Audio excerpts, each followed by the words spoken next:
وسلموا على رسوله الكريم اما بعد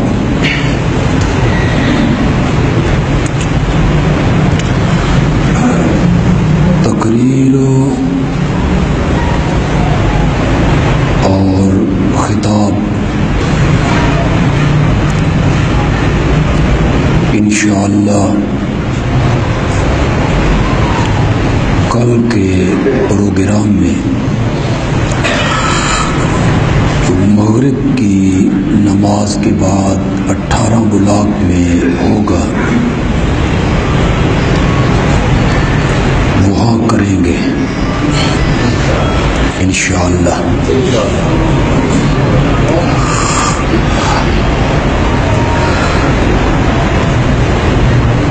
یہ آسیہ مسیح کا جو کیس ہے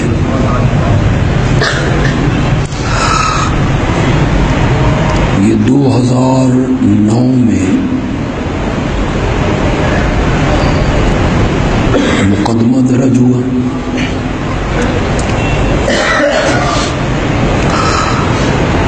کہ اس ملعونہ نے ام المومنین حضرت سیدہ خدیجہ رضی اللہ تعالی عنہا کی گستاخی کی اور یہ کہا کہ مسلمانوں کے نبی نے دولت کے لالچ میں خدیجہ سے شادی کی تھی۔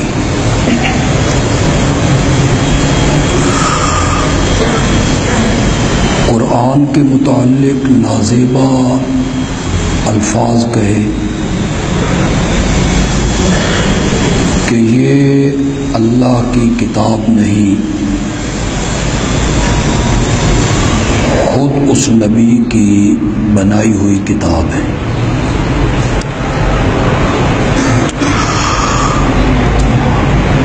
اس کیس کے جو مدعی ہیں ان کے وکلاء نے فیصلے کے بعد جو پریس کانفرنس کی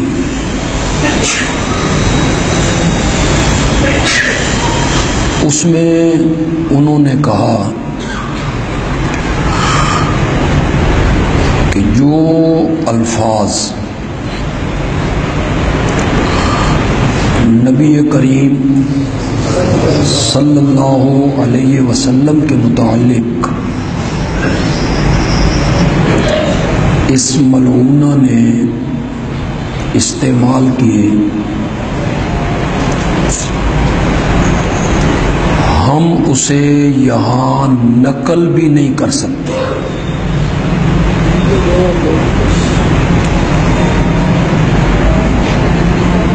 ہم نعوذ باللہ پڑھ کے بھی ان گستاخانہ الفاظ کو نقل کرنے کی پوزیشن میں نہیں ہے۔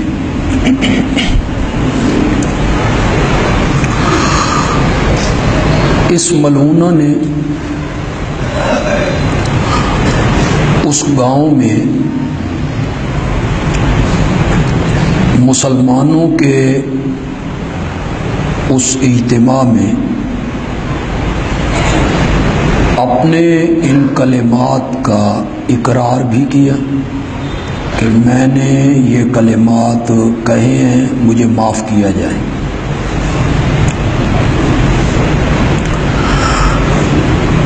اس اجتماع میں، اس اکٹھ میں کسی مسلمان نے اس پر ہاتھ نہیں اٹھایا، اس کو گالی نہیں دی، بلکہ بڑے صبر اور تحمل کا مظاہرہ کر کے قانون کا سہارا انہوں نے لیا اور مقدمہ درج کروایا۔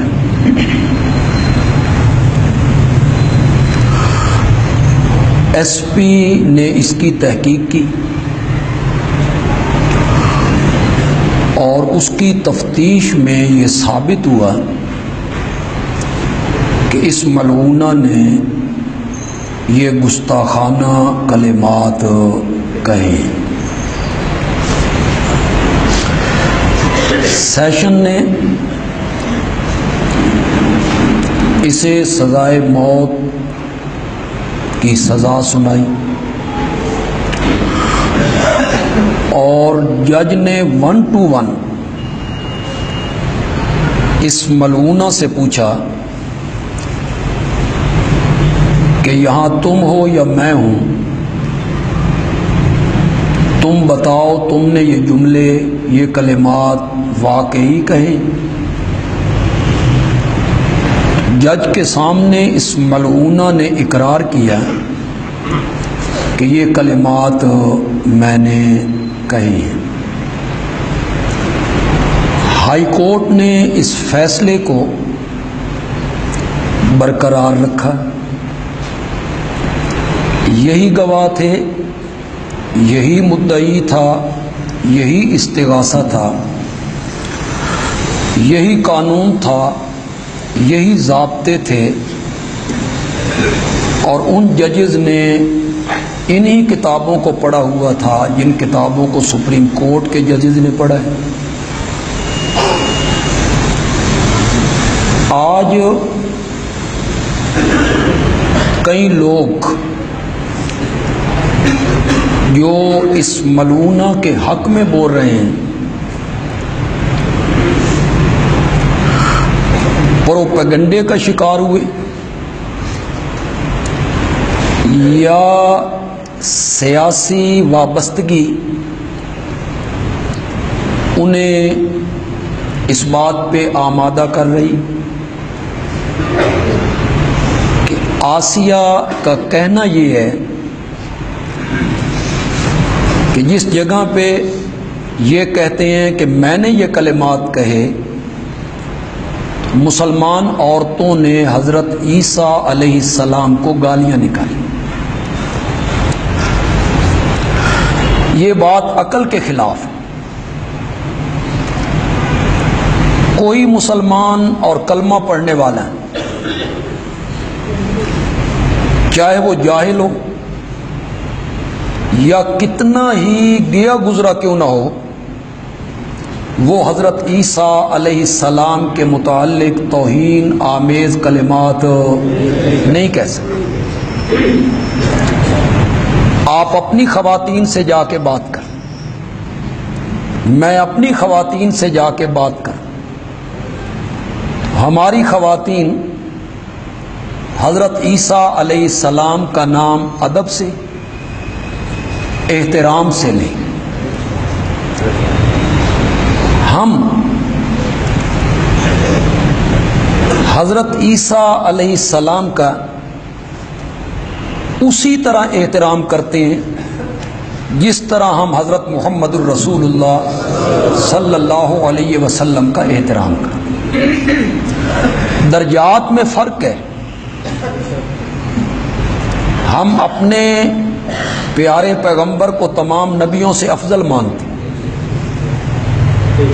برتر مانتے، بالا قدر مانتے،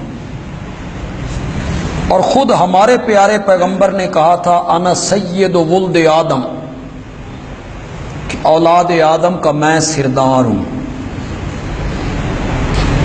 مرتبے میں درجے میں فرق ہے، لیکن جہاں تک احترام کا تعلق ہے اور جہاں تک ادب کا تعلق ہے، ہم تمام انبیاء کا یکساں احترام کریں۔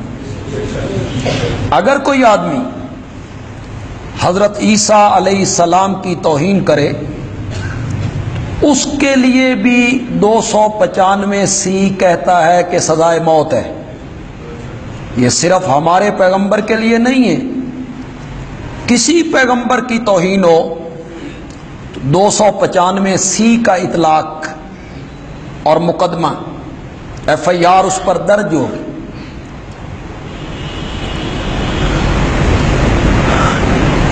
یہ گستاخانہ کلمات ہیں،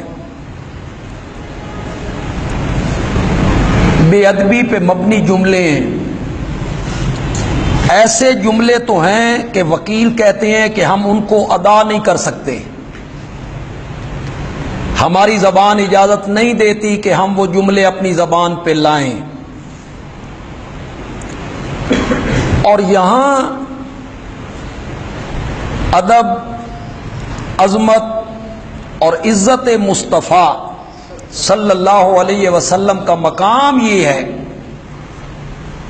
کہ صلح حدیبیہ میں جو آدمی سفیر بن کے مشرکین مکہ کی طرف سے آیا تھا، وہ بار بار اپنا ہاتھ میرے پیارے پیغمبر کی داڑھی کی طرف لے جاتا، ٹھوڑی کی طرف لے جاتا، اس طرح بات کرتا تھا ہاتھ بڑھا کے۔ یہ توہین آمیز طریقہ تھا، بے ادبی کا طریقہ تھا۔ اس نے کوئی جملہ گستاخی کا نہیں کہا، کوئی کلمہ بے ادبی کا نہیں کہا، صرف ہاتھ بڑھا کے آپ کی ٹھوڑی کو ہلاتا تھا اور بات کرتا تھا۔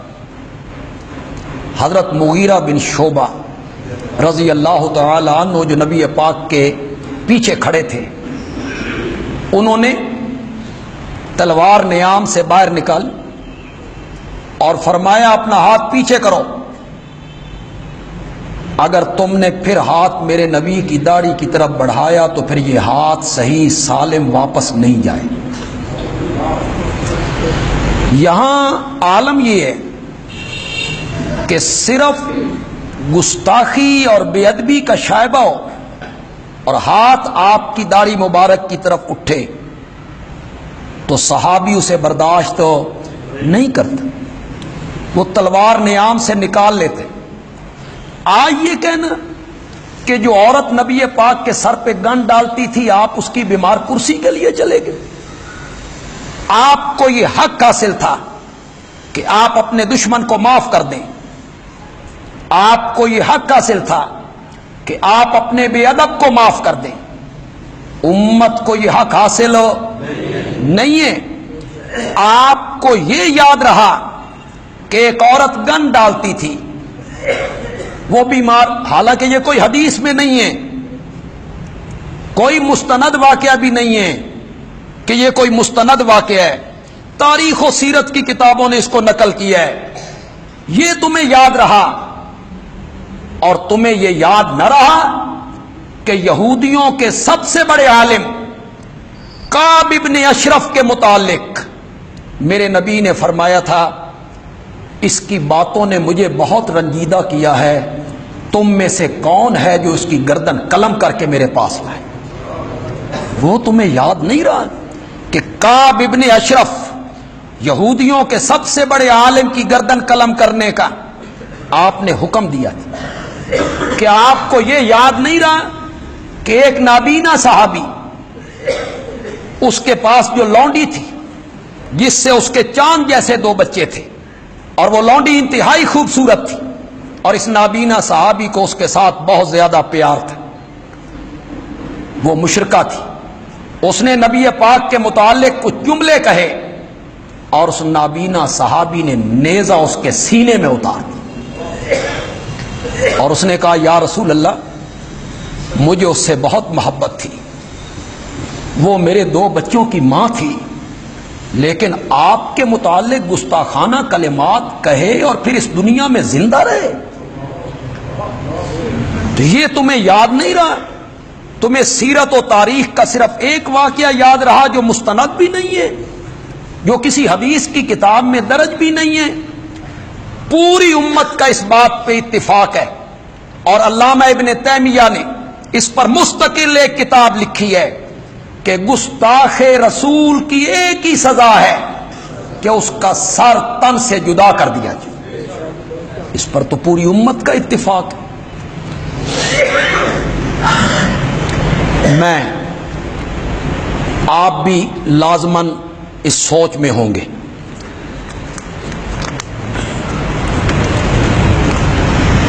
میں اس سوچ میں ہوں آپ اس فکر میں ہیں یا نہیں؟ میں اس فکر میں ہوں۔ نتیجہ کیا نکلے گا اس تحریک کا؟ مستقبل کیا ہوگا؟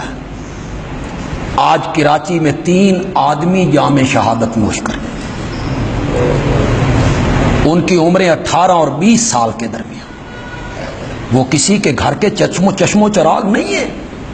مجھے تو محسوس شاید نہیں ہو رہا، آج ان کے گھر والوں سے جا کے پوچھو، ان کی بہنوں سے جا کے پوچھو، ان کے بھائیوں سے جا کے پوچھو، ان کی ماں سے جا کے پوچھو، ان کے باپ سے جا کے پوچھو کہ وہ جو شہید ہوئے ان کے گھر میں آج کیا ہے؟ یہ کیا ہوگا اس کا نتیجہ؟ اگر آسیہ ملونہ کو برطانیہ یا امریکہ کے حوالے کر دیا گیا تو پھر اس تحریک کا نتیجہ کیا نکلے؟ آپ بھی اس فکر میں ہوں گے، ہم بھی اس فکر میں ہیں۔ اللہ اس کا بہتر نتیجہ نکالے، اللہ اس کا بہتر نتیجہ نکالے۔ حکومت کو ہوش کے ناخن لینے چاہیے۔ یہ مسئلہ بڑا جذباتی مسئلہ ہے۔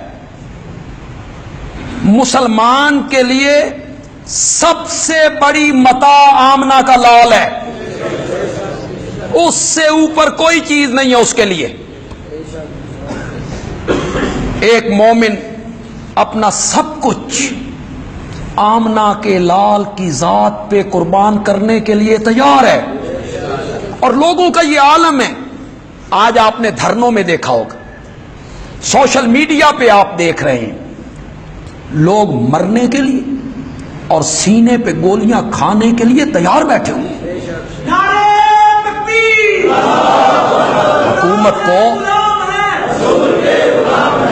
حکومت کو سوچنا ہوگا، سنجیدگی کے ساتھ سوچنا ہوگا۔ لوگوں کو بھون دینا، رینجر کو لے آنا، لاٹھی چارج کا کرنا، آنسو گیس کا پھینکنا، گولیوں کا چلانا، یہ کوئی علاج نہیں ہے۔ ہم پولیس سے بھی اپیل کریں گے، انتظامیہ سے بھی اپیل کریں گے، ڈی سی صاحب سے بھی، ایس پی صاحب سے بھی اپیل کریں گے۔ جس نبی کا ہم نے کلمہ پڑھا ہے اس نبی کا تم نے بھی کلمہ پڑھا ہے۔ کل قیامت کے دن یہ تنخواہیں کام نہیں آنی، کل قیامت کے دن یہ عہدے کام نہیں آنے۔ سوچ لو حوض کوثر پہ نبی پاک کا سامنا تم نے کس طرح کرنا ہے۔ سوچو سوچو، جو آدمی محبت رسول میں نعرے لگا رہا ہے اس پر جب تم لاٹھی اٹھاؤ گے، کل قیامت کے دن آمنہ کے لال کو کیا منہ دکھاؤ گے؟ کیا منہ دکھاؤ گے؟ سوچنا ہوگا انتظامیہ کو، سوچنا ہوگا پولیس کو، سوچنا ہوگا رینجر کو، اور انکار کرنا ہوگا کہ عاشقان رسول پر ہم لاٹھی چارج نہیں کریں گے، عاشقان رسول کو ہم گولیوں کا نشانہ نہیں بنائیں گے۔ ہمارے ساتھ کھڑے ہوں، آپ مسلمان ہیں، آپ بھی اتنے ہی نبی پاک کے محب ہیں جتنے ہم ہیں۔ آپ کے دل میں بھی ایمان اور اسلام کی شمع روشن ہے جس طرح ہمارے دل میں اسلام کی شمع روشن ہے۔ تو آپ مسلمان ہیں اللہ کے فضل و کرم سے، اس تحریک میں آپ بھی مسلمانوں کے ساتھ کھڑے ہوں۔ جو علماء کل دھرنوں میں تقریریں کرتے رہے ان پر مقدمات درج ہو گئے۔ 250 آدمیوں پر مقدمات درج، جن میں تقریباً شہر کے تمام علماء موجود ہیں۔ یہ کیا ہے؟ یہ کیا طریقہ ہے؟ مقدمہ کیا ہوتا ہے؟ 16 MP او کیا ہے؟ کیا ہوتا ہے 16 MP او؟ 16 MP او کی سزا سزائے موت ہے۔ آپ یقین کریں، جب سے 16 MP او کا دفعہ بنا ہے اس سے لے کے آج تک 16 MP او کی خلاف ورزی کی پاداش میں ایک آدمی کو بھی سزا کبھی نہیں، ثابت ہی نہیں کر سکتی انتظامیہ اسے۔ یہ صرف پریشان کرنے والی بات کہ پریشان کیا جائے۔ اب ہمیں سوچنا ہوگا کہ ہم نے پریشان ہونا ہے، ان کی بات پوری ہونی ہے، یا ہم نے پہلے سے بھی بڑھ کر آگے بڑھنا ہے۔ پہلے سے بڑھ کے آگے بڑھنا ہے انشاءاللہ ہم اس کی مذمت کرتے ہیں، ان مقدمات کی ہم مذمت کرتے ہیں، اور ہم اپیل کرتے ہیں کہ اس سلسلے کو روکا جائے۔ کیوں بھائی، کیا خیال ہے آپ کا؟ اور یہ مقدمات واپس لیے جائیں۔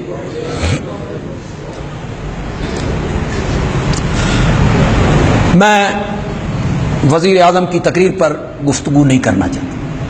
یہ لکھا وزیر اعظم پاکستان نے اپنی پہلی تقریر میں پاکستان کو ریاست مدینہ بنانے کا منشور دیا تھا، اب اس ریاست مدینہ میں گستاخ رسول کو سزا دینے کی بجائے آزاد کر دیا گیا ہے۔ آخر کیوں؟ یہ سوال تو ہم سب کا ہے، یہ سوال تو ہم سب کا ہے۔ ریاست مدینہ آج تمہیں یاد آیا کہ سڑکیں بند نہیں ہونی چاہیے، آج تمہیں یاد آیا کنٹینر نہیں لگنے چاہیے، آج آپ کو یاد آیا غریب کی مزدوری، آج آپ کو یاد آیا مسافر، آپ کو یاد آ گئے۔ آپ نے 4 حلقے کھلوانے کے لیے، آپ نے صرف انتخاب کے 4 حلقے کھلوانے کے لیے پورے ملک کا نافقہ بند کیا تھا، اور ہم جو سڑکیں بند کر رہے ہیں یہ تو آمنہ کے لال کی عزت کے لیے بند کر رہے ہیں۔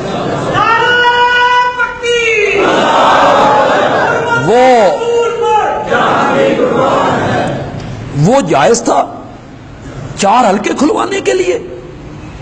راستے بند کر دو، چوک بند کر دو۔